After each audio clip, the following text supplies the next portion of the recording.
Am I the a-hole stories? Am I the a-hole for saying I didn't choose my family? My dad has been married to my stepmom for 7 years. I, 17 female, lost my mom when I was 6 and he started dating her when I was 8. We all got along okay, and when my dad was about to propose he asked me how I felt about his wife being my new mom and her kids my siblings. I said I didn't want a new mom, and if that's why he was marrying her, I didn't want him to because I wouldn't replace my mom for anyone. My stepmom asked her kids the same, but they said yes. Then they both asked each of us. I said the same thing when they both asked, that if they were getting married for her to be my new mom, then I didn't want it. They ignored me and went ahead anyway, and I admit, I was salty. I was especially annoyed when they tried to get me to make a speech at the wedding, accepting them as my mom and siblings. I get along with her kids for the most part, but I do see a difference in how we view the blended family. They see us as not blended, just as a family, while I do see us as a blended family because my nuclear family was my mom, dad, and me. This difference sometimes means some awkwardness. Like when I asked my dad and stepmom to let me keep a photo of him, my mom and me, before she died in the living room, they said no, and her kids were upset that I wanted to have it there. They're 2 and 5 years younger than I am. There has always been a disconnect with my dad and stepmom, because they call me their daughter. She calls herself my mom, and he refers to her as my mom, but I don't. I never have.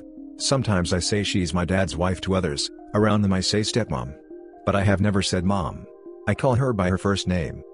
The disconnect is something they tried to end more than once, by reassuring me I could have another mom, by getting my dad's family to say the same, while asking why I don't want another mom. I always ask why she can't be just my stepmom. Anyway, a few nights ago, my step-siblings were talking about how we got to choose our family, and how awesome that is. They brought up that I didn't take part in the wedding the way they did. I said they might have chosen their family, but I didn't. They said that wasn't true. I told them it was. My stepbrother, the youngest, got upset and asked why I didn't choose them. I told him it was because my dad tried to force me to accept their mom as my mom. They don't see the big deal with that. I told them I already had a mom. They said I didn't, that their mom was my only mom. My dad and stepmom were mad, and they're still mad. We haven't actually talked, since my dad said I should have stayed quiet 3 nights ago.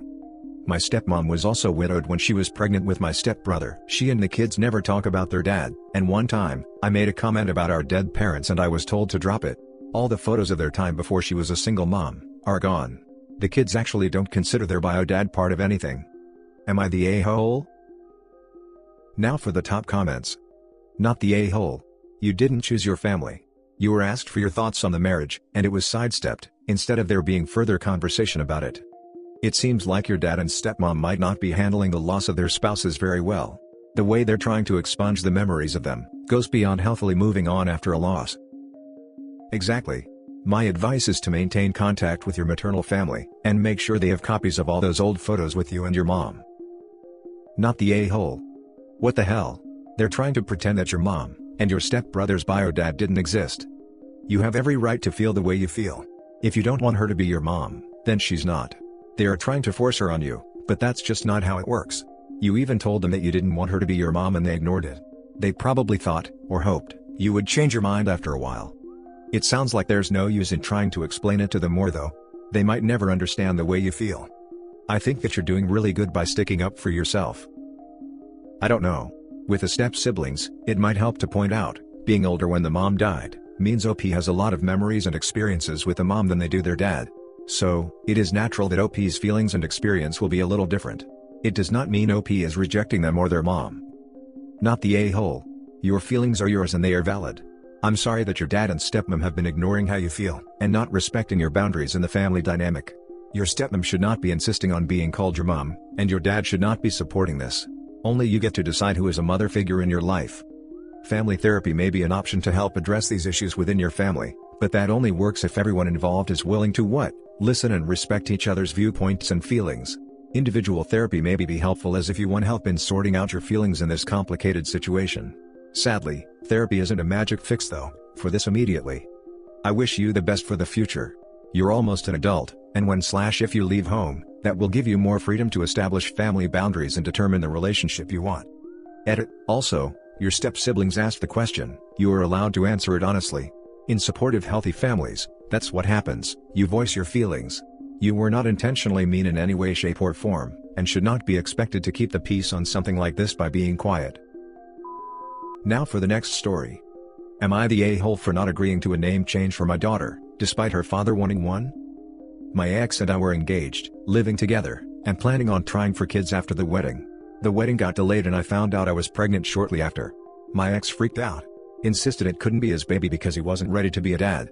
That this was all happening too fast and wasn't how we planned it, and said he needed some time to think everything over. He then moved out, blocked me, and didn't answer any kind of attempted contact, for 10 months. Our child was born without him there, and I named our daughter, Elizabeth Laura Smith, without his input. Elizabeth because I like it and it reminds me of my favorite book character. I work in literature, Laura after my grandmother, and Smith is my surname. My ex has since reached out.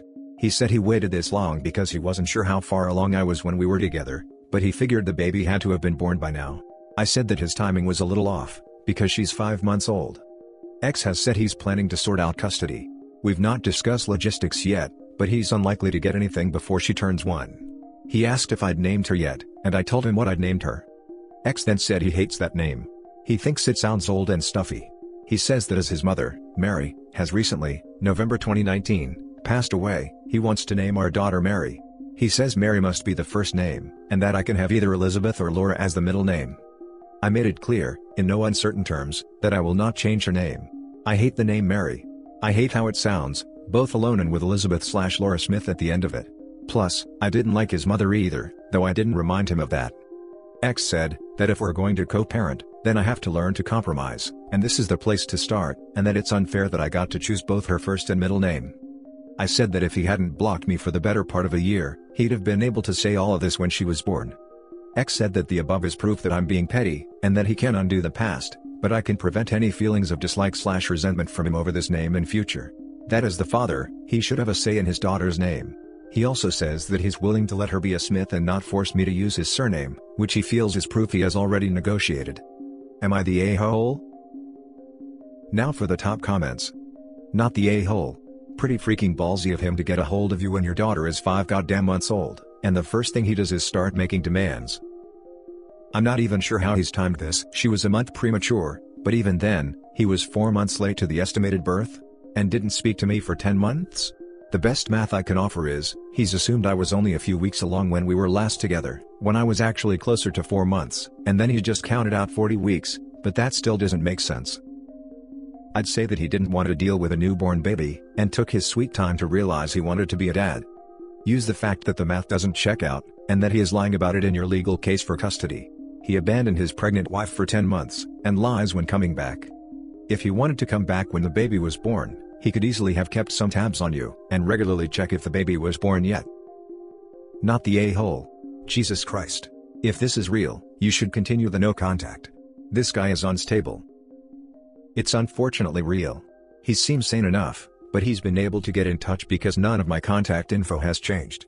I even still live in our old flat, though I have changed the locks since he moved out. If he wants to contact me, I'm not sure how to stop him, and if we end up debating custody, he could say that I'm trying to keep him away from Elizabeth by not answering his attempts at contact. Not the a-hole. You're so far from being the a-hole. Don't give him anything. If he wants visitation, he needs to get a lawyer and file a legal petition for paternity.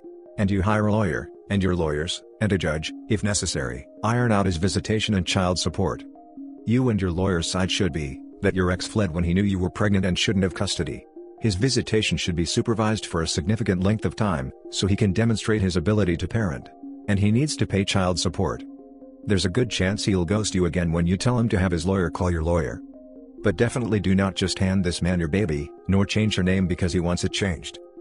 There's a good chance he'll ghost you again when you tell him to have his lawyer call your lawyer. I'll contact someone and arrange this. I kind of hope you're right, but I also kind of hope you're wrong. I want my daughter to have a dad, but I need to know he has his stuff together. The next story is titled, Am I the a-hole for telling my sister it's not my responsibility to help her out when she messes up? I, 29 female, have a sister, 27 female. We have never been close. I found her annoying as a kid. She found me really unfair, when I wouldn't give her money and stuff when I started working, or when I wouldn't share every single thing I had with her. I remember when a friend gave me one of the Simpsons PS2 games as a birthday gift, and I was made to share with her and she broke it. So, I wouldn't let her play with my console or games again. She got really mad and I told her to suck it up and buy her own stuff, since she couldn't be trusted. It was the third time she broke one of my games. Things got really bad between us after that. She said I was never a good sister. I told her she was always annoying. After I moved out, we had a slightly better relationship and I learned to kind of ignore her more annoying qualities. She got kicked out of college when she was 18 and wanted to live with me versus going back to our parents, and our relationship took another kick, because I was not okay with her living with me. I always felt like we were better apart, and I thought she needed to learn the hard way about responsibility. Our parents agreed. And she got back on her feet. Then she got with a jerk and didn't like that I wasn't more supportive of her. I was annoyed at the time, because she knew he was a jerk before she started dating him and she still agreed to go out with him. Then she met her ex/baby daddy, and everyone knew he was bad news. She even admitted she had doubts about him, but then she went on to have 3 kids with him, while knowing he was a deadbeat to 7 other kids he has. Now he has left her broke and she's struggling, and she asked to move in again. This was after she told me to be a better sister. I needed to not talk to my colleague Jessica, fake name, because Jessica is the mother to one of the baby daddy's other kids. I told her I wasn't going to make my work life more difficult because of her choices. She said I was picking a colleague over her. And now she wants me to help her out by giving her and the kids a roof over their heads and financial help, until she can get back on her feet. I told her it was not my responsibility to help her, when she was the one who messed up, by knowingly staying with someone who walks out on his kids. I told her she needs to learn how to take responsibility for her actions. She's pissed at me.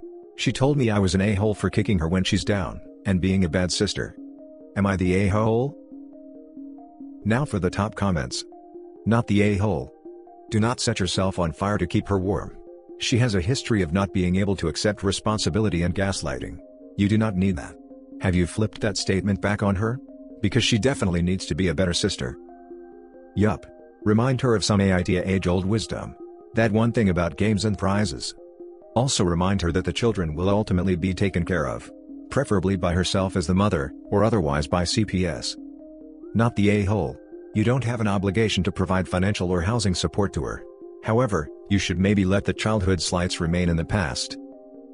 I just knew it would be asked what happened in the past that made our relationship the way it is, so I wanted to provide that.